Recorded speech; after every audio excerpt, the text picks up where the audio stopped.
ಕರ್ತನಲ್ಲಿ ನಮಗೆ ಅತ್ಯಂತ ಪ್ರಿಯರಾದ ದೇವ ಮಕ್ಕಳೆಲ್ಲರಿಗೂ ಯೇಸು ಕ್ರಿಸ್ತನ ಶ್ರೇಷ್ಠವಾದ ಉನ್ನತವಾದ ನಾಮದಲ್ಲಿ ನಿಮ್ಮೆಲ್ಲರಿಗೂ ಶುಭವನ್ನು ತಿಳಿಸುತ್ತೇನೆ. ಎಲ್ಲರೂ ಚೆನ್ನಾಗಿದ್ದೀರಾ? Good morning. ನಿಮ್ಮ ಕುಟುಂಬ ಕ್ಷೇಮವಾಗಿದೆ ಅಲ್ವಾ? ಎಲ್ಲಾ ವಿಷಯದಲ್ಲೂ ಕೂಡ ನಿಮ್ಮನ್ನು ಬಲಪಡಿಸಬೇಕೆಂದು, ನೀವೆಲ್ಲರೂ ಕೂಡ ಯಾವಾಗಲೂ ಆಧ್ಯಾತ್ಮಿಕ ಜೀವಿತದಲ್ಲಿ ಉನ್ನತವಾದ ಸ್ಥಿತಿಯಲ್ಲಿ ಇರಬೇಕೆಂಬುದಾಗಿ ನಿಮಗೋಸ್ಕರವಾಗಿ ಪ್ರಾರ್ಥಿಸುತ್ತಾ ಇದ್ದೇವೆ. ರಾಜಮಂಡ್ರಿ ಕ್ರೈಸ್ಟ್ ವರ್ಶಿಪ್ ಸೆಂಟರ್ ಇಂದ, ಜಾನ್ ವೆಸ್ಲಿ ಇಂಟರ್ನ್ಯಾಷನಲ್ ಮಿನಿಸ್ಟ್ರೀಸ್ ಹಾಗೂ ಇಂಟರ್ನ್ಯಾಷನಲ್ ಕ್ರಿಶ್ಚಿಯನ್ ಲೀಗ್ ಇಂದ ನಿಮ್ಮೆಲ್ಲರಿಗೂ ಕೂಡ ಮತ್ತೊಂದು ಸಾರಿ ಶುಭವನ್ನು ತಿಳಿಸುತ್ತೇನೆ. ಕರ್ತನು ನಿಮ್ಮೆಲ್ಲರನ್ನು ಕೂಡ ಆಶೀರ್ವದಿಸಿ ತನ್ನ ಮಹಿಮೆಯ ರಾಜ್ಯಕ್ಕೋಸ್ಕರವಾಗಿ ನಿಮ್ಮೆಲ್ಲರನ್ನು ಕೂಡ ಉಪಯೋಗಿಸಬೇಕೆಂದು ಅನುಕ್ಷಣವೂ ನಿಮಗೋಸ್ಕರ ಪ್ರಾರ್ಥಿಸುತ್ತಾ ಇದ್ದೇವೆ. ಕಡೆಯ ದಿನದಲ್ಲಿ ದೇವರು ತನ್ನ ಅಭಿಷೇಕವನ್ನು, ತನ್ನ ಮಹಿಮೆಯನ್ನು ಅನೇಕರ ಮೇಲೆ ಸ್ಪಷ್ಟವಾಗಿ ದೇವರು ಸುರಿಸುತ್ತಿದ್ದಾರೆ. ಅವರೆಲ್ಲರೂ ಕೂಡ ದೇವರ ಕರದಲ್ಲಿ ಒಂದು ಬಲವಾದ ರಾಜ್ಯವಾಗಿರಬೇಕೆನ್ನುವುದೇ ದೇವರ ಆಲೋಚನೆ. ಸುವಾರ್ತೆಯು ಸಾರಲ್ಪಡುವಾಗ ಸುವಾರ್ತೆಗೆ ವಿಧೇಯರಾಗಿ ನಮ್ಮ ಹೃದಯದಲ್ಲಿ ಯೇಸು ಕ್ರಿಸ್ತನನ್ನು ನಾವು ಆಹ್ವಾನಿಸುವಾಗ ನಮ್ಮೆಲ್ಲರನ್ನು ಕೂಡ ದೇವರು ತನ್ನ ಮಹಿಮೆಗೋಸ್ಕರವಾಗಿ ಉಪಯೋಗಿಸಬೇಕೆಂದು ಬಯಸುತ್ತಾ ಇದ್ದಾರೆ. ನಾವೆಲ್ಲರೂ ಕೂಡ ಕ್ರಿಸ್ತನ ರಾಜ್ಯದ ವಿಸ್ತರಣೆಯಲ್ಲಿ ಪಾಲುಗಾರರಾಗಿದ್ದೇವೆ. ದೇವರ ವಾಕ್ಯವನ್ನು ಓದುವಾಗ ಅನೇಕ ವಾಗ್ದಾನಗಳು ನಮಗೆ ಕಾಣಿಸುತ್ತದೆ. ಈ ವಾಗ್ದಾನಗಳನ್ನು ಯಾತಕ್ಕಾಗಿ ದೇವರು ನಮಗೆ ಕೊಟ್ಟಿದ್ದಾರೆ ಎಂದರೆ, ನಾವು ಆತನಿಗಾಗಿ ಉಪಯೋಗವಾಗುವಂತೆ ಈ ಜೀವನ ಯಾತ್ರೆಯಲ್ಲಿ ಜೀವಿತ ಕಾಲದಲ್ಲಿ ನಿರೀಕ್ಷೆಯೊಂದಿಗೆ ಮುಂದೆ ಸಾಗುವಂತೆ ದೇವರು ತನ್ನ ವಾಗ್ದಾನವನ್ನು ಕೊಟ್ಟಿದ್ದಾರೆ. ಒಂದೊಂದು ವಾಗ್ದಾನದಲ್ಲಿ ಇರುವಂತಹ ಅಮೂಲ್ಯವಾದ ಸತ್ಯವನ್ನು ನಾವು ಪ್ರತಿದಿನವೂ ಕೂಡ ಧ್ಯಾನಿಸುತ್ತಾ ಇದ್ದೇವೆ. ಈ ದಿನದ ವಾಗ್ದಾನಕ್ಕಾಗಿ ಕೀರ್ತನೆಗಳು 132ನೇ ಕೀರ್ತನೆ 17ನೇ ವಾಕ್ಯವನ್ನು ಓದೋಣ. ಸತ್ಯವೇದವನ್ನು ತೆಗೆಯಿರಿ, ಸ್ಯಾಮ್ಸ್ 132 and verse 17. ಇಲ್ಲಿಯೇ ದಾವಿದನ ಕೊಂಬು ಚಿಗುರುವಂತೆ ಮಾಡುವೆನು, ನನ್ನ ಅಭಿಷಕ್ತನ ದೀಪವು ಉರಿಯುತ್ತಲೇ ಇರಬೇಕೆಂದು ನೇಮಿಸಿದ್ದೇನೆ. There will I make the horn of David to burn. I have ordained a lamp for mine anointed. 132ನೇ ಕೀರ್ತನೆ ಕೂಡ ಯಾತ್ರಾಗೀತೆ.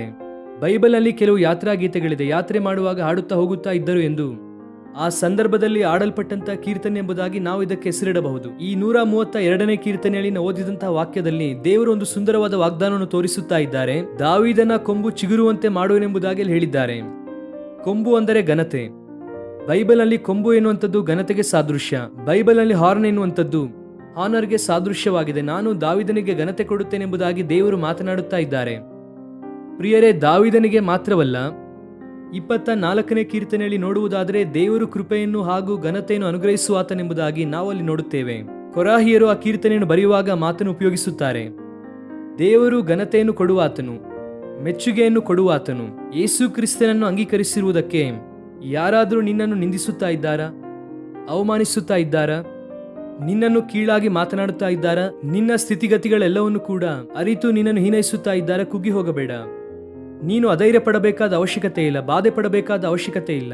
ಲೋಕದಲ್ಲಿ ನಿಮಗೆ ಸಂಕಟ ಉಂಟು, ಆದರೆ ಲೋಕವನ್ನು ಜಯಿಸಿದ್ದೇನೆಂಬುದಾಗಿ ದೇವರು ಹೇಳಿದ್ದಾರೆ ಅಲ್ವಾ? ಈ ನಿಂದೆ ಅವಮಾನವೆಲ್ಲವೂ ಕೂಡ ನಿಮ್ಮ ಜೀವಿತದಲ್ಲಿ ಒಂದು ವೇಳೆ ಬರಬಹುದೇನೋ, ಆದರೆ ನಿಜವಾದ ಘನತೆಯು, ನಿಜವಾದ ಮೆಚ್ಚುಗೆಯು ದೇವರಿಂದ ಬರುತ್ತದೆ.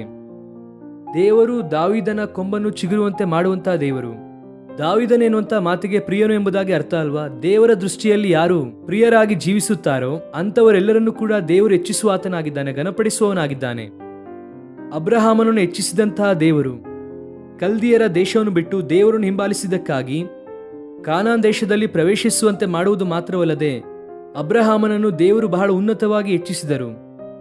ಈ ದಿನ ಬಹುಶಃ ಪ್ರಪಂಚದಲ್ಲಿ ಅಬ್ರಹಾಮನ ಹೆಸರು ತಿಳಿಯದೇ ಇರುವಂತವರು ಯಾರು ಇಲ್ಲವೇನೋ. ಅಷ್ಟರ ಮಟ್ಟಿಗೆ ದೇವರು ಯಾಕೆ ಅಬ್ರಹಾಮನನ್ನು ಆಶೀರ್ವದಿಸಿದನು ಅಂದರೆ, ಅಬ್ರಹಾಮನು ನಂಬಿಕೆಯುಳ್ಳವನಾಗಿದ್ದನು, ಕರ್ತನನ್ನು ಗಟ್ಟಿಯಾಗಿ ಹಿಡಿದುಕೊಂಡನು, ದೇವರ ಮಾರ್ಗದಲ್ಲಿ ನಡೆದನು. ಆದ್ದರಿಂದಲೇ ಈ ದಿನ ನಿನ್ನ ನಂಬಿಕೆಗೆ ಒಂದು ಬಹುಮಾನ ಇದೆ, ನಿನ್ನ ಪ್ರಾರ್ಥನೆಗೆ ಒಂದು ಬಹುಮಾನ ಇದೆ, ನಿನ್ನ ಭಕ್ತಿಗೆ ಒಂದು ಬಹುಮಾನ ಇದೆ. ಕುಗ್ಗಿ ಹೋಗಬೇಡ, ಅಧೈರ್ಯ ಪಡಬೇಡ. ದೇವರು ನಿನ್ನ ಕೊಂಬನ್ನು ಚಿಗುರುವಂತೆ ಮಾಡುತ್ತಾರೆ. ಆತನು ಹೆಚ್ಚಿಸುವಂತಹ ದೇವರು, ಘನಪಡಿಸುವಂತಹ ದೇವರು. ಎಲ್ಲೆಲ್ಲಿ ನೀನು ಅವಮಾನಿಸಲ್ಪಟ್ಟಿದ್ದೀಯೋ, ಎಲ್ಲಿ ನಿನ್ನ ತಲೆ ಬಾಗಿಸಲ್ಪಟ್ಟಿದೆಯೋ, ಯಾರ್ಯಾರು ನಿನ್ನನ್ನು ಬಹಳ ಕೀಳಾಗಿ ಮಾತನಾಡಿದ್ದಾರೋ ಅವರ ಮಧ್ಯದಲ್ಲಿಯೇ ದೇವರು ನಿನ್ನನ್ನು ಹೆಚ್ಚಿಸಿ ತನ್ನ ಶ್ರೇಷ್ಠತೆಯನ್ನು ಆತನು ಪ್ರಕಟಿಸಿಕೊಳ್ಳಲಿದ್ದಾರೆ. ಒಂದು ವೇಳೆ ಈ ದಿನ ನಿನ್ನ ಮಕ್ಕಳನ್ನು ಎಲ್ಲರೂ ಕೂಡ ಅವಮಾನಿಸುತ್ತಾ ಇದ್ದಾರೆ ಎಂಬುದಾಗಿ ಅಳುತ್ತಾ ಇದೆಯಾ ಪ್ರಿಯ ಸಹೋದರಿ? ನಿನ್ನ ಮಕ್ಕಳನ್ನು ಎಲ್ಲರೂ ಕೂಡ ಹೀನೈಸುತ್ತಾ ಇದ್ದಾರೆ ಎಂಬುದಾಗಿ ಕಣ್ಣೀರಿಡುತ್ತಾ ಇದೆಯಾ ಪ್ರಿಯ ತಂದೆ? ಯಾರ್ಯಾರು ನಿನ್ನನ್ನು ಕೀಳಾಗಿ ಮಾತನಾಡುತ್ತಿದ್ದಾರೋ, ಯಾರ್ಯಾರು ನಿನ್ನ ಕುರಿತಾಗಿ ಅವಮಾನಿಸಬೇಕೆಂದು ಮಾತನಾಡುತ್ತಿದ್ದಾರೋ ಆ ಸಮೂಹದ ಮಧ್ಯದಲ್ಲಿಯೇ ದೇವರು ನಿನ್ನ ಮಕ್ಕಳನ್ನು ಹೆಚ್ಚಿಸುತ್ತಾನೆ. Praise the lord. ಅವರನ್ನು ತನ್ನ ಮಹಿಮೆಗೋಸ್ಕರ ಉಪಯೋಗಿಸಲಿದ್ದಾರೆ. ಯಾರ್ಯಾರು ಈ ದಿನದಲ್ಲಿ ನಿಮ್ಮ ಮಕ್ಕಳನ್ನು, ನಿಮ್ಮ ಸಂತಾನವನ್ನು ನೋಡಿ ಹೀನೈಸುತ್ತಾ ಇದ್ದಾರೋ, ಒಂದು ದಿನ ಅವರೇ ಅವರನ್ನು ನೋಡಿ ದೇವರನ್ನು ಸ್ತುತಿಸುವ ಹಾಗೆ, ದೇವರನ್ನು ಘನಪಡಿಸುವ ಹಾಗೆ ದೇವರು ಅವರನ್ನು ನಿಲ್ಲಿಸುತ್ತಾರೆ. ದಾವೀದನ ಕೊಂಬನ್ನು ಚಿಗುರುವಂತೆ ಮಾಡುತ್ತೇನೆ, ನನ್ನ ಅಭಿಷಕ್ತನ ದೀಪವನ್ನು ಯಾವಾಗಲೂ ಉರಿಯುವಂತೆ ಮಾಡುತ್ತೇನೆ.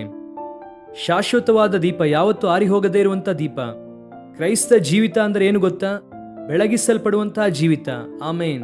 ಯಾರು ಬೆಳಗಿಸಿದರೂ ಜೀವಿತವನ್ನು ನಾವಾಗೇ ಬೆಳಗಿಸಿಕೊಳ್ಳುವ ಖಚಿತವಾಗಿ ಇಲ್ಲ.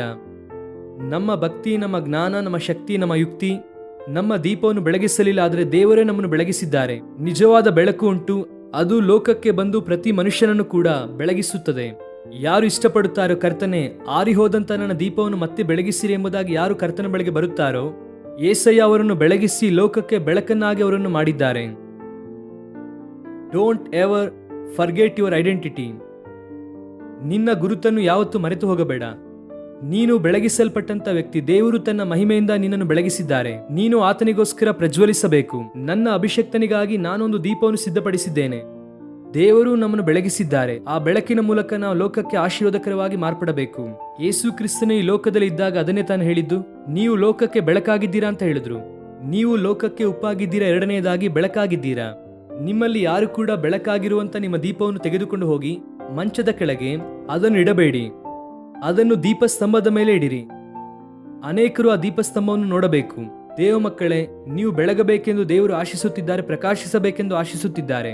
ನೀನು ಉರಿಯುವ ದೀಪವಾಗಿರಬೇಕೆಂದು ದೇವರು ಬಯಸುತ್ತಿದ್ದಾರೆ. ಸ್ನಾನಿಕನಾದ ಯೋಹಾನನ ಕುರಿತಾಗಿ ಯೇಸು ಕ್ರಿಸ್ತನು ಮಾತನಾಡುವಾಗ ಒಂದು ಸಂದರ್ಭದಲ್ಲಿ ಹೇಳುತ್ತಾರೆ, ಆತನು ಉರಿಯುತ್ತಾ ಪ್ರಕಾಶಿಸುವ ದೀಪವಾಗಿದ್ದಾನೆಂಬುದಾಗಿ ಅವನ ಕುರಿತಾಗಿ ಹೇಳುತ್ತಾರೆ. Is a burning and a shining light. ಸ್ನಾನಿಕನಾದ ಯೋಹಾನನ ಕುರಿತಾಗಿ ಯೇಸು ಕ್ರಿಸ್ತನು ಸಾಕ್ಷಿ ಕೊಡುವುದಕ್ಕೆ ಕಾರಣ ಏನು ಗೊತ್ತಾ? ಆತನ ಬೆಳಕು ಅನೇಕರನ್ನು ಕರ್ತನ ಕಡೆಗೆ ಆಕರ್ಷಿಸುತ್ತದೆ. ನಮ್ಮ ಜೀವಿತದ ಮೂಲಕ ದೇವರು ನಮಗೆ ಕೊಟ್ಟಂತ ಬೆಳಕಿನ ಮೂಲಕವಾಗಿ ನಾವು ಅನೇಕರನ್ನು ಆಕರ್ಷಿಸುವುದಾದರೆ ಅದಕ್ಕಿಂತ ಆಶೀರ್ವಾದಕರವಾದ, ಭಾಗ್ಯಕರವಾದಂತಹ ಜೀವಿತ ಮತ್ತೊಂದು ಇಲ್ಲ. ಈ ದಿನ ಈ ವಾಗ್ದಾನವನ್ನು ಕ್ಲೇಮ್ ಮಾಡಿ ದೇವರನ್ನು ಸ್ತುತಿಸಿರಿ. ದೇವರು ನಿಮಗೆ ಘನತೆಯನ್ನು ಕೊಡುತ್ತಾನೆ, ನಿಮ್ಮನ್ನು ಹೆಚ್ಚಿಸುವಂತ ದೇವರಾಗಿದ್ದಾನೆ. ನಿಮಗೋಸ್ಕರ ದೀಪವನ್ನು ಸಿದ್ಧಪಡಿಸಿದಂತ ದೇವರು, ಬೆಳಕನ್ನು ಸಿದ್ಧಪಡಿಸಿದ ದೇವರು, ಅನೇಕ ವಿಧವಾದ ಆಶೀರ್ವಾದವನ್ನು ನಿನಗೋಸ್ಕರವಾಗಿ ಸಿದ್ಧಪಡಿಸಿದಂತಹ ದೇವರು ಆತನು. ಪ್ರಾರ್ಥನೆ. ಪ್ರೀತಿಯುಳ್ಳ ತಂದೆ, ನೀವು ನಮ್ಮ ಜೀವಿತದಲ್ಲಿ ಇಟ್ಟಿರುವಂತ ಎಲ್ಲ ಒಳ್ಳೆಯ ಪ್ರಣಾಳಿಕೆಗೋಸ್ಕರವಾಗಿ ನಿಮಗೆ ಸ್ತೋತ್ರ ಅಪ್ಪ. ನಿಮ್ಮ ಪ್ರೀತಿ ಎಷ್ಟೋ ಉನ್ನತವಾದದ್ದು ದೇವ. ನಮ್ಮ ಕೊಂಬನ್ನು ಹೆಚ್ಚಿಸುವಂತಹ ದೇವರು, ದಾವೀದನ ಕೊಂಬನ್ನು ಚಿಗುರುವಂತೆ ಮಾಡುತ್ತೇನೆ ಎಂದು ವಾಗ್ದಾನ ಮಾಡಿರುವಂತಹ ದೇವರು ನೀವಪ್ಪ. ದಾವೀದನು ನಿನಗೆ ಒಪ್ಪುವಂತ ಮನುಷ್ಯನಾಗಿ ಜೀವಿಸಿದನು, ಅವನನ್ನು ಎಲ್ಲಾ ವಿಷಯದಲ್ಲೂ ಹೆಚ್ಚಿಸಿದ್ದೀರಾ. ಈ ದಿನ ನಮ್ಮ ಪ್ರಿಯರು ಯಾರ್ಯಾರು ದೇವರ ನಿಮ್ಮನ್ನು ಅನುಸರಿಸುತ್ತಾ ಇದ್ದಾರೋ, ನಿನ್ನನ್ನು ಹಿಂಬಾಲಿಸುತ್ತಾ ಇದ್ದಾರೋ, ನಿನ್ನನ್ನು ಅವರ ಅರಸನಾಗಿ ಮಾಡಿಕೊಂಡಿದ್ದಾರೋ, ನಾಯಕನಾಗಿ ಮಾಡಿಕೊಂಡಿದ್ದಾರೋ, ಅವರೆಲ್ಲರನ್ನು ಕೂಡ ಬಲಪಡಿಸಿ ಹೆಚ್ಚಿಸಿರಿ. ನೂತನವಾದ ಕಾರ್ಯವನ್ನು ಅವರ ಜೀವಿತದಲ್ಲಿ ಮಾಡಿರಿ. ಈ ವಾಗ್ದಾನ ಸಂದೇಶದ ಮೂಲಕ ಪ್ರತಿಯೊಬ್ಬರನ್ನು ಆಶೀರ್ವದಿಸಿರಿ. ಅನಾರೋಗ್ಯದಲ್ಲಿರುವವರಿಗೆ ಸ್ವಸ್ಥತೆ ನೀಡಿರಿ, ಬಿಡುಗಡೆಯಲ್ಲಿರುವವರಿಗೆ ಬಿಡುಗಡೆ ನೀಡಿರಿ. ಕುಗ್ಗಿ ಹೋದಂತವರನ್ನು ಮೇಲೆತ್ತಿರಿ, ನಿಮ್ಮ ಮಹಿಮೆಯಿಂದ ಅವರನ್ನು ತುಂಬಿಸಿರಿ. ಸ್ತುತಿ ಘನ ನಿಮಗೆ ಸಲ್ಲಿಸುತ್ತಾ ಯೇಸು ಕ್ರಿಸ್ತನ ನಾಮದಲ್ಲಿ ಬೇಡಿ ಹೊಂದಿಕೊಳ್ಳುತ್ತೇವೆ ನಮ್ಮ ತಂದೆ. ಆಮೇನ್, ಆಮೇನ್. God bless you, dear friends. Have a wonderful day.